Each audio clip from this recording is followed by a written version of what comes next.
подтверждение ваших слов, когда вы говорили, что цивилизация стала заточена исключительно на вполне четкое и конкретное грязно-простынные направления. Ну, а вот западная христианская цивилизация, которая уже эту тему прошла, она теперь подтачивает карандашик на гомосексуализм.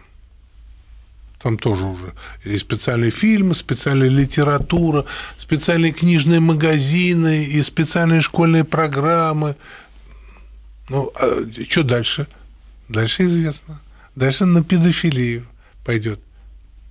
То есть уже демонизм настоящий, восстание человека на самого себя, на семью. В истории так уже было? Ну, конечно, было. Можно съездить даже на экскурсию. Это город называется Помпеи.